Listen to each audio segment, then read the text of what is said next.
Okay, I'm not going to talk much about politics today, except to say, by the way, I hope you had a great weekend. Nice to see you again.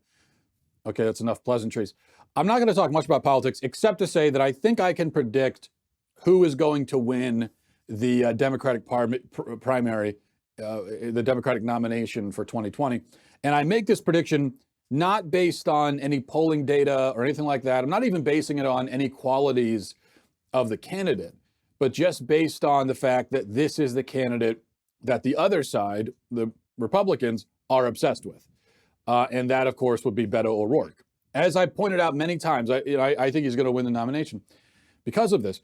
As I pointed out many times, and I'm sure I'll point out many more times in the future, this is the way it works now. This is the pattern in modern politics. Each side, the stars of each side are chosen by the other side. The other side becomes obsessed with one of their, personalities, and then that person becomes an even more well-known and powerful figure because of it. So the left basically made Donald Trump president by obsessing over him during the primaries. He was the guy that got all the media attention, was getting all the attention from Republicans, from Democrats. It was negative attention, but it was still attention, and he became president. The right turned Alexandria Ocasio-Cortez into the biggest star in politics right now by obsessing over from day one. Now, she's at the point now where we have to talk about her because she has all this influence and power. So now it matters what she does and says. But it wasn't like that at the beginning when she was just some unknown person running for a congressional seat in New York. But from the very beginning, when she first appeared on the scene, the right just latched on to her and wouldn't stop talking about her. They did the same thing with David Hogg, turned him into this big household name. And so it goes. And now we're doing it again with Beto O'Rourke. No other Democratic candidate provokes quite so much focus and attention and hand-wringing among conservatives, which gives O'Rourke a distinct advantage. Look at this tweet. I think this is the moment, right? This was the moment right here when I knew that O'Rourke was going to be the Democratic nominee. It was when the GOP sent this tweet on Sunday. Look at this. So you've got, if you're listening on iTunes and you can't see it, it's a picture of Beto's mugshot from his DUI arrest 20 years ago or whenever it was, with a little leprechaun hat photoshopped onto his head. And the caption says, "On this St. Paddy's Day, a special message from noted Irishman Robert Francis O'Rourke. Please drink responsibly." Now, first of all, it just shows you what thick skin we of Irish descent have, that we are never offended by this kind of thing.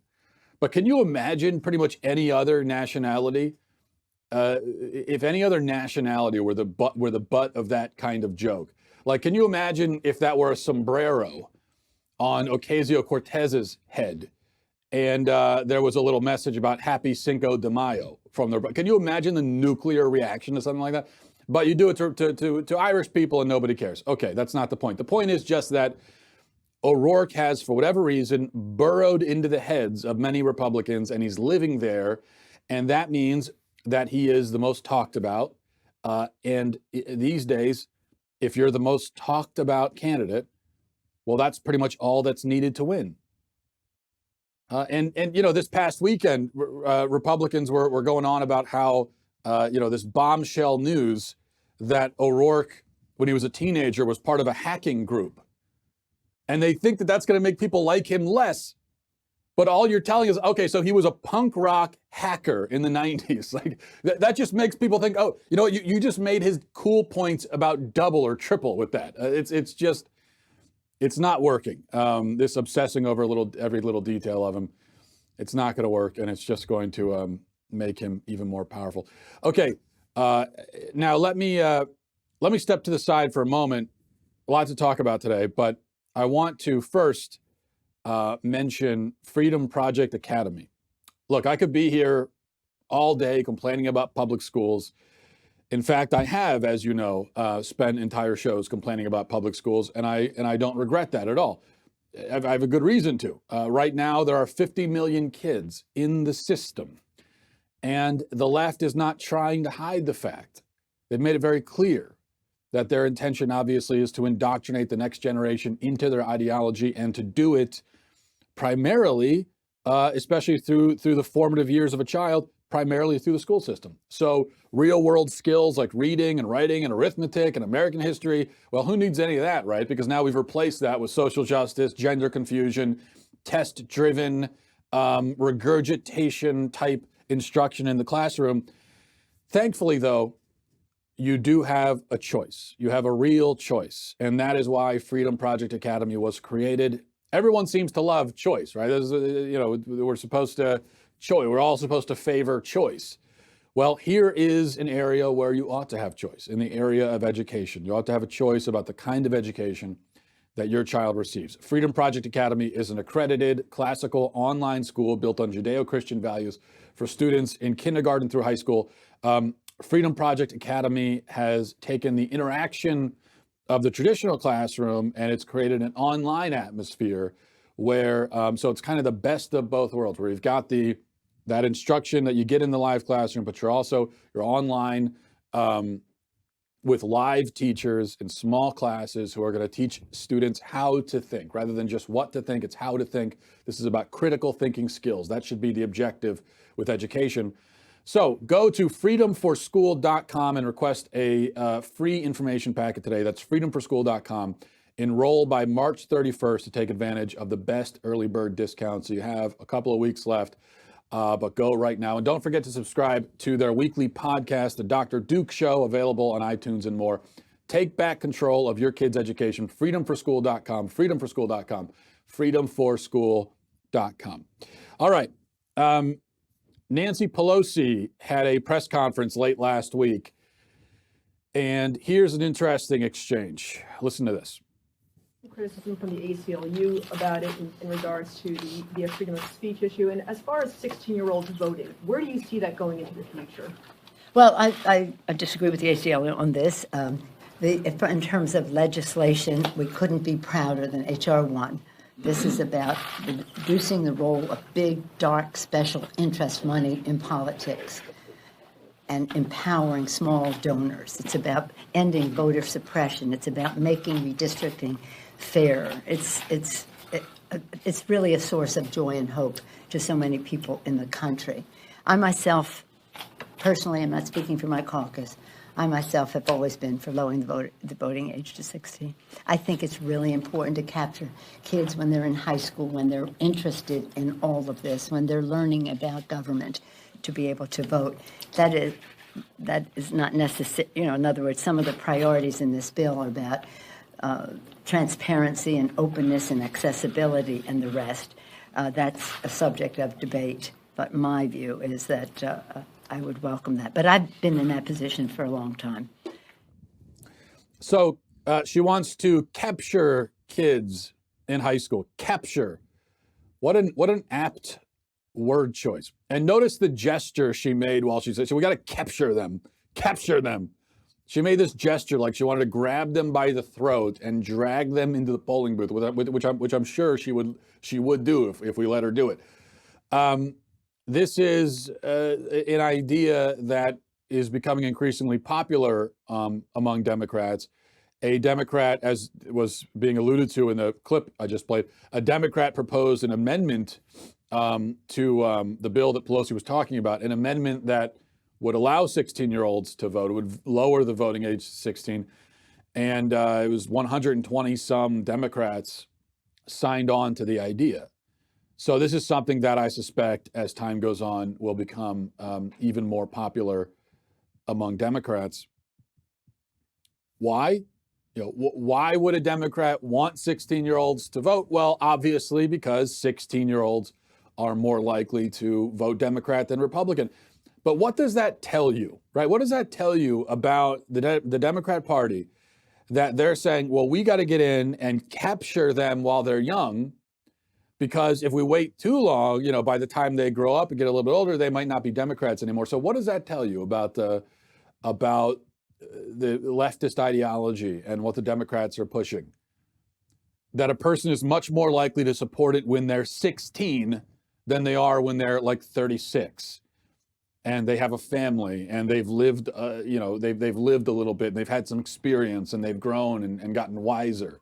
They're less likely to support it. Well, you know what it tells you, that leftist ideology is, among other things, silly and childish and ridiculous. So what about allowing 16-year-olds? Because although that's the case, I also don't think, I think it's of course ethically wrong to support expanding the voting age just because you think it will help your political party, which is what all these Democrats are doing. But at the same time, it would also be ethically wrong to oppose expanding the voting age just because you think it will hurt your favorite political party. You got to have a better reason than that. And I think we do have a pretty good reason for not wanting 16-year-olds to vote. And that is, well, first of all, 16-year-olds have no, it's not just that they haven't lived very long and they don't have that experience and that wisdom, but they have no responsibility. Okay, they don't have any skin in the game. Almost every 16-year-old is still going to be living at home with their parents. Most of them don't have jobs. Hardly any of them are going to have full-time jobs. They're not paying bills. They're not doing. They're just living at home. And see, the idea with voting is it's supposed to be people who actually have skin in the game and have something to lose. And so they're going in and they get a voice. But when you give a voice to people who have really nothing to lose because they're not really paying any taxes, they have no responsibilities, most of the laws that are passed don't really affect them directly. Well, that's a big problem. And of course, you could point out that, well, yeah, a lot of 18-year-olds don't have any skin in the game and are still living in a lot of 23-year-olds. Well, yeah, that's true. Which is why, if we're going to do anything with the voting age, we should be moving it back some.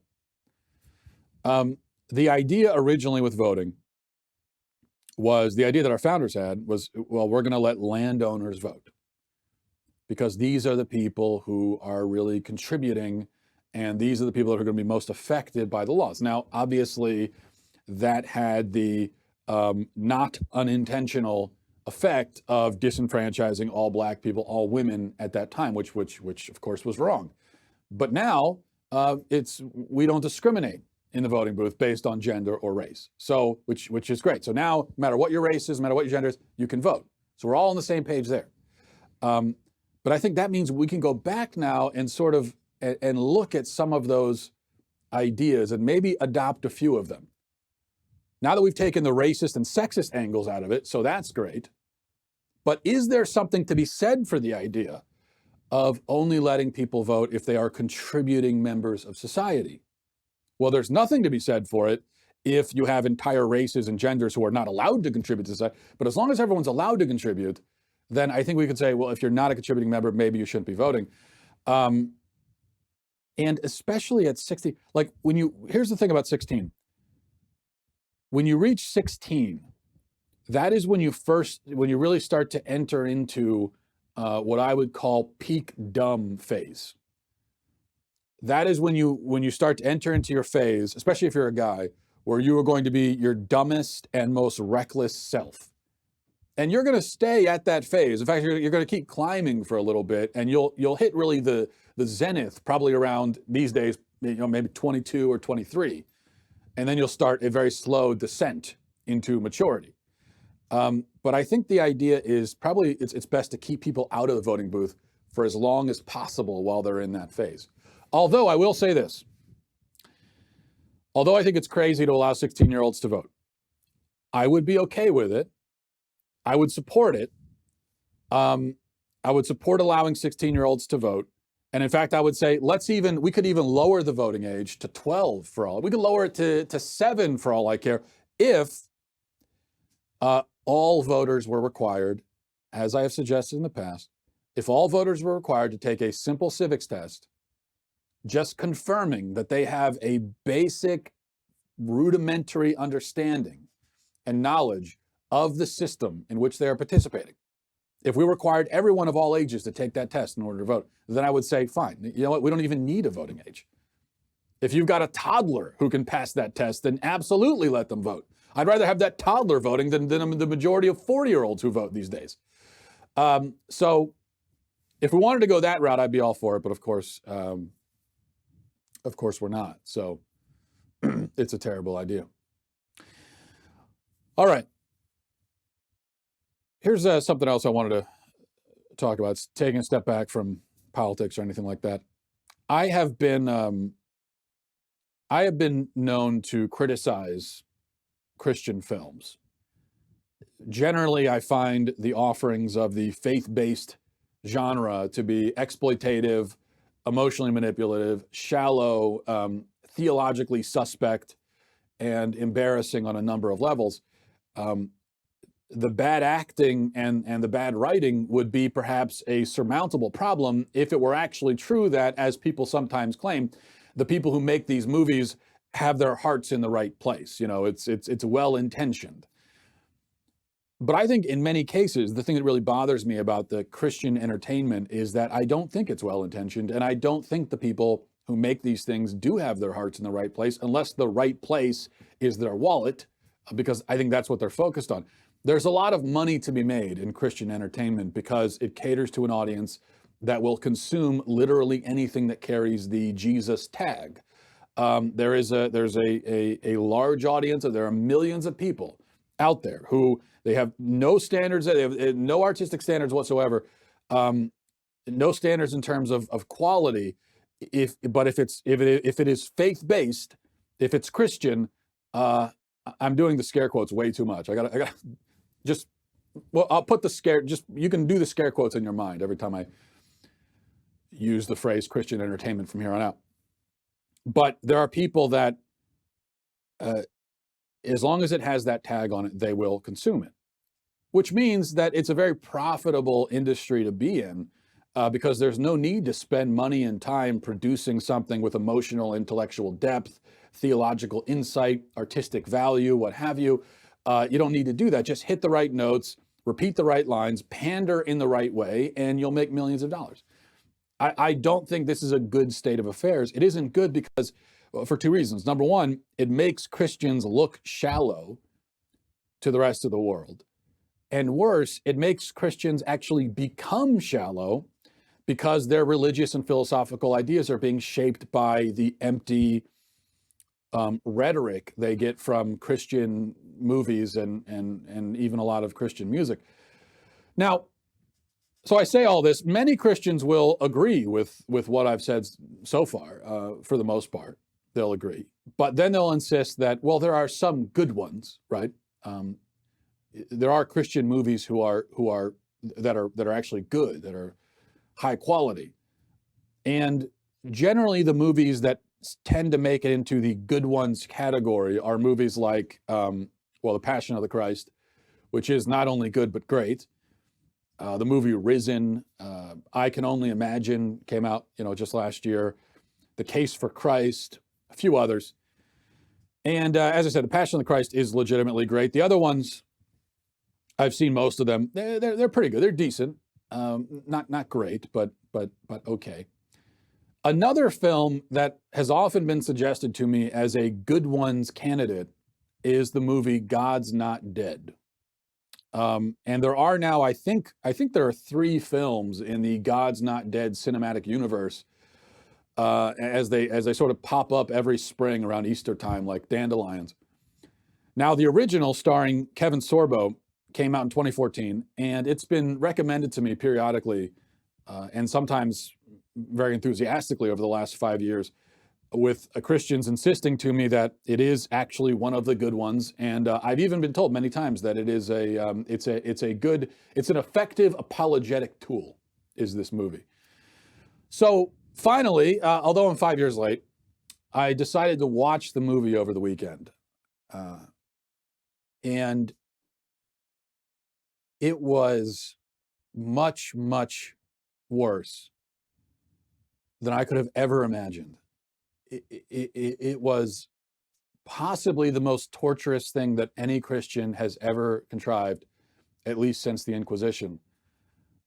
But God's Not Dead so perfectly encapsulates everything wrong with Christian entertainment, with the Christian entertainment industry, that at various points in the film, I really thought that maybe it was a parody.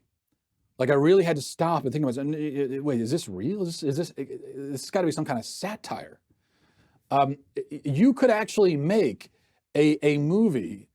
You could make that movie into a hilarious parody of Christian films, and you wouldn't have to change a single scene or a single line of dialogue. You just it's, if you wanted to make a parody of God's Not Dead, well, it would just be God's Not Dead. It would just be that movie done over again.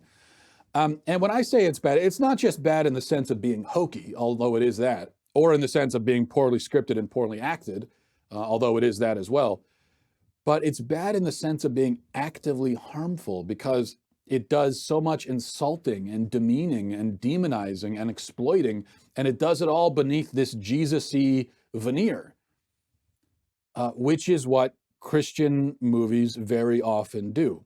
And so it's for that reason that, although I'm 5 years late, I thought it might be worthwhile to examine just what makes this particular movie so malignant, because I think that this movie, as I said, kind of encapsulates everything that's wrong with Christian entertainment. So let me give you a quick review of this if you haven't seen the movie. Before I summarize the plot of God's Not Dead, I'll begin with a quick disclaimer that I'm not going to bother naming any of the characters in the film when I talk about it. I won't give you their names, and I won't bother giving them their names because the filmmakers didn't bother giving these characters anything in the way of personality or motivation or believable dialogue. So they're all just caricatures. They're archetypes. You've got the earnest Christian student, the grumpy atheist professor, the ditzy secular girlfriend, the bratty liberal blogger, the wise pastor, the self-absorbed atheist lawyer, the fundamentalist Muslim father, the all kinds of characters like that.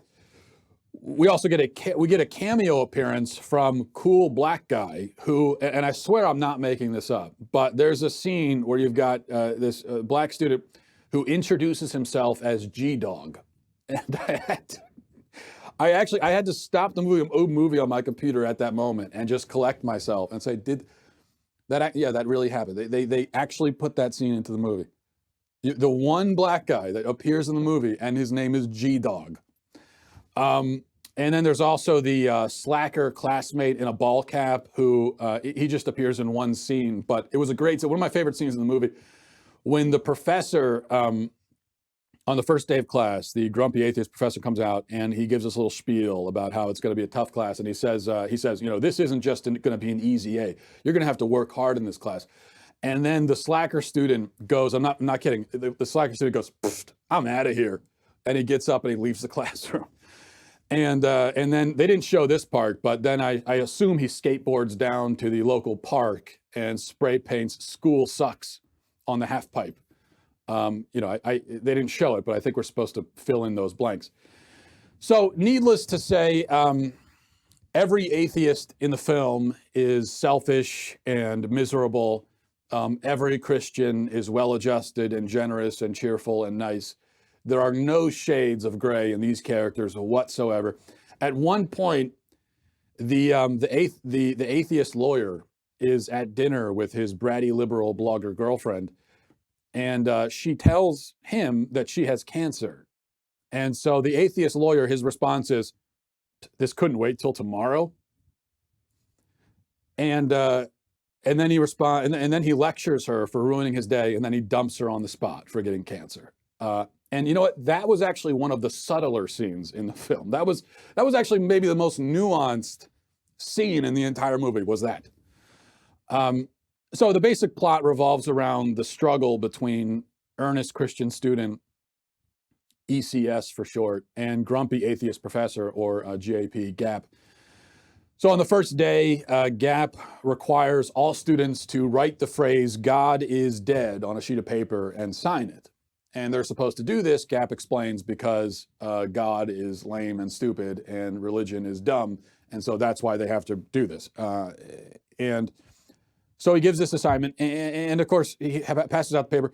All the students in the class are prepared to immediately sign this pledge, swearing off God for all time, except for earnest Christian student.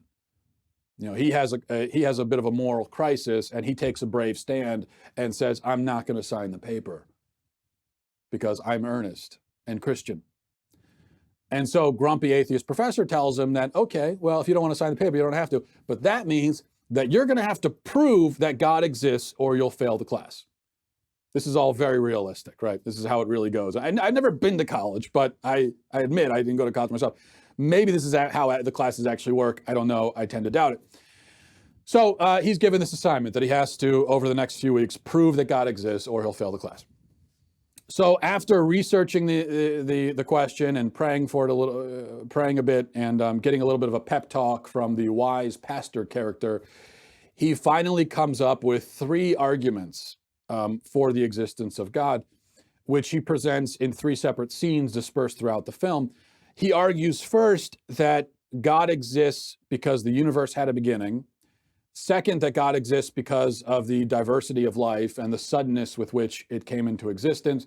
And third, he argues that God exists because without God, there are no moral absolutes. So the first 2 arguments, as given, are among the weakest in the theistic arsenal, I think. Yet the atheist professor has no response for them whatsoever. He is completely flummoxed by them. He has no response. He can't think of a single response.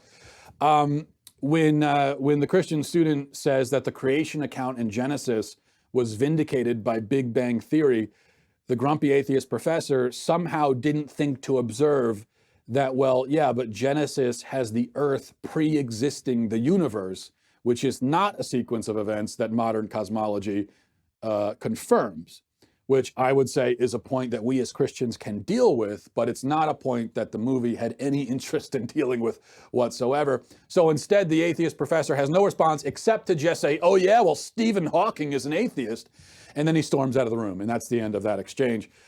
And then, so he makes the argument about the life coming onto the scene so quickly, and the atheist professor has no response to that except to quote the book of Job, and then to admit that he is only an atheist because his mom died of cancer, and he has no other responses.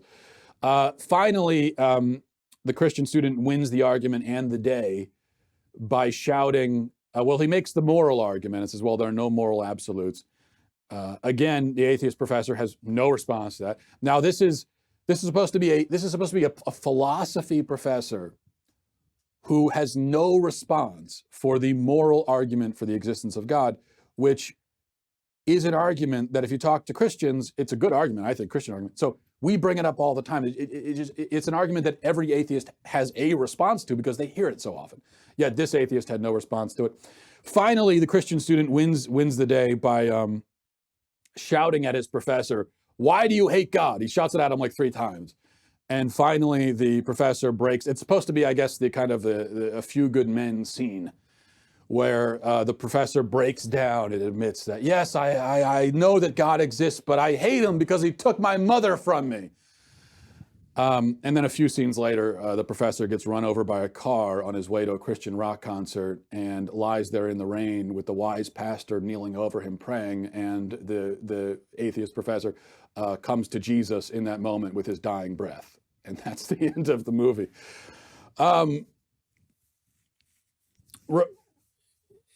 Remarkably, the movie leaves the strongest theistic arguments on the cutting room floor. It never mentions the fine-tuning argument or the argument from consciousness, which I think are very strong. The cosmological argument is given a very weak showing. The argument about the origins of life is also framed in a very weak way. And meanwhile, the atheist side was presented as being entirely bereft of any logical reasoning whatsoever. It's presented as if atheists have no arguments at all on their side. They have nothing. The atheist professor even allowed the Christian student to neutralize the problem of suffering by bringing up free will, which free will is part of the answer, But if an atheist brings up the problem of suffering to you and you say free will, well, what's their next move going to be? They're going to say, okay, yeah, but what about cancer and earthquakes? What does free will have to do with that? But this particular atheist, although he's a philosophy professor, never thought to bring up that point. The student just brought up free will, and the professor said, yeah, okay, yep. Well, you win that point. This is there's one other scene I liked. I have to mention. The bratty liberal blogger confronts one of the guys from Duck Dynasty, who of course appears in the movie because obviously he's going to appear in a movie like this. And she tells him that she's offended that he openly prays to Jesus so much. And then he has this very eloquent response ready for it. But once again, yes, it's perfectly believable that a liberal blogger would confront someone from Duck Dynasty, but the liberal blogger isn't going to say, "I'm offended that you pray to Jesus." What she's going to say is she's going to bring up homophobia and accuse you of being homophobic, and that's the tact that she's going to take. But in this movie, she doesn't bring that up because every atheist in this movie always presents the weakest possible version of their argument and does so in the stupidest imaginable way. So, what's the point of a movie like this? It's not a good primer for Christian apologetics because it sets the best apologetic arguments to the side, and it also studiously avoids all of the intellectual and theological challenges for which a Christian might need to be prepared. Now, sure, if a liberal ever tells you that they're offended that you pray to Jesus, or if an atheist ever argues his case by shouting Stephen Hawking at you 5 times and then storming out of the room in tears, yeah, you'll be well prepared for that confrontation if you saw this movie. But then again, you don't need to be equipped for a confrontation like that because it's fictional. And that's not the way it goes in real life. As for real discussions and real challenges, this movie has absolutely nothing to offer whatsoever. So what is the point? You know, what's a movie like this trying to achieve? It's also not going to help you understand the other side because in this film, the other side is exclusively populated by psychotic, brain-damaged narcissists with IQs of about 45. So it's not going to help you with that. And it won't help you better understand the difficulties of living a Christian life because Christians in this movie have no difficulties. They're all happy, satisfied, smart, attractive, well-adjusted, well-spoken, supremely confident in their faith at all times, although everyone does seem to get cancer in the end. But aside from that, it's Christians are just wonderful and amazing and awesome. And if you think that's the way it is in reality, well, just take one step inside a real church in real life, and you will be disabused of that notion rather quickly. Because Christians are also very flawed, troubled, broken people as well. So then what is the point, is the question. As far as I can tell, this movie is basically spiritual pornography. It exists first to turn a profit, and second, to make Christians feel good in the cheapest and most debasing manner possible. You are meant to walk out of the movie not with wisdom or understanding or knowledge or information or edification or anything like that, but with an entirely empty satisfaction and with that sort of sick feeling of superiority that you always get when you set up a straw man and burn it to smithereens, which is all this movie does. And it does so with such cynicism that I really hate it. It's really just a garbage, trash, worthless, awful movie in every way. And I really would encourage Christians to reject garbage like this. Read Dostoevsky instead, okay? The Brothers Karamazov. Dostoevsky is a devout Russian Orthodox, but in that movie, he makes his atheist character a brilliant, layered, tragic, nuanced, interesting figure who presents some of the most compelling arguments against God that you will ever read anywhere. Some of the most compelling arguments against God you will ever read are in that book, which is a Christian book written by a Christian. But he confronts the hardest arguments that an atheist can possibly present. And he faces those arguments down and he comes up with some kind of, not a perfect answer because there is no perfect answer, but he comes up with some kind of way to deal with it. And that's what that book is all about. So read that book instead. Or read The Power and the Glory, Graham Greene. You know, the protagonist, the Christian protagonist in that movie is a cowardly, drunken scoundrel who finally discovers his faith and courage at the end after a long and devastating journey. But it's real. You know, you feel like this is a real person, right? So there are plenty of great Christian books that do what God's Not Dead and other Christian movies pretend to do. And I would recommend that you go to those instead. All right. And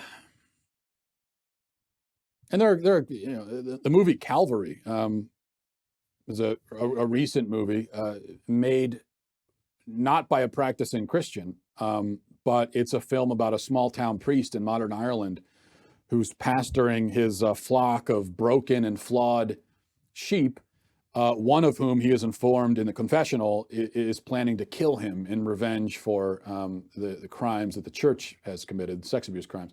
Not crimes that this priest committed, but the church itself. So in that movie, it has more truth and more subtlety and more nuance and more depth in one scene than God's Not Dead could muster collectively during its entire 2-hour runtime. And as I said, the director is not even a practicing Christian. And he was able to do that. All right, let's see here. Let's move on. So I only spent about 30 minutes on a movie that came out 5 years ago. You know what, I think I'm going to skip emails for the day. I'll save these emails for tomorrow because there's one other thing I wanted to mention, and I didn't want to end the show without getting to this. An Australian politician, Senator Fraser Anning, made some pretty repulsive comments in the wake of the mosque shootings in New Zealand last week. And you know, he blamed the shootings on policies that allow Muslims to enter the country in the first place. So there's really repulsive comments. And then the next day, he was in front of reporters, talking to reporters, and this happened.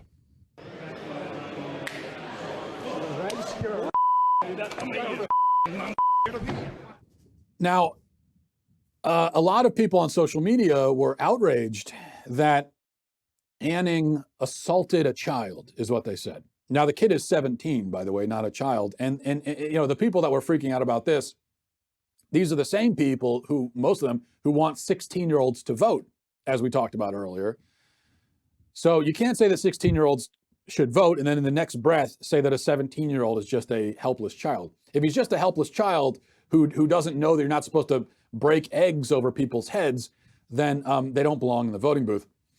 So anyway, so he gets punched in the face for egging this senator. As I said, I don't support what this guy said about the mosque shooting, but I totally support his right to punch someone in the face when they smack him in the head with an egg. You break an egg on a man's head and you get your nose broken. It's a pretty simple formula, and it is a completely justified response. I mean, what was he supposed to do? Was he supposed to say he gets hit in the head with an egg? Was he supposed to say, well, yeah, I deserve that. You know what? You can hit me with another one. Turn the other cheek, right? You know, if someone hits you in the head with an egg on one side of your head, turn the other side. Maybe in a perfect world, that is, you know, that is how someone would respond. I'm sure that's how Jesus would have responded. But at the same time, from the perspective of the person smashing the egg, you have no right to not be punched, okay, at that point. You have the right to be punched, is another way of putting it, once you do that. It's very simple. I'm not going to say I can't believe, but I guess I was even somehow, this is how naive I still am. I was somehow actually a little bit surprised that so many people were criticizing this guy and not the kid who broke an egg over his head. And you know what? I could even be convinced that that guy deserved to have an egg broken over his head. Maybe he deserved it. But the problem is, if you're the one who breaks the egg, you also deserve to get punched. So maybe this is a situation where both sides got what they deserved, and we can just leave it at that. We can leave it at that kind of nice compromise, that kumbaya moment. And we'll leave it there for the day. Thanks for watching, everybody. Thanks for listening. Godspeed.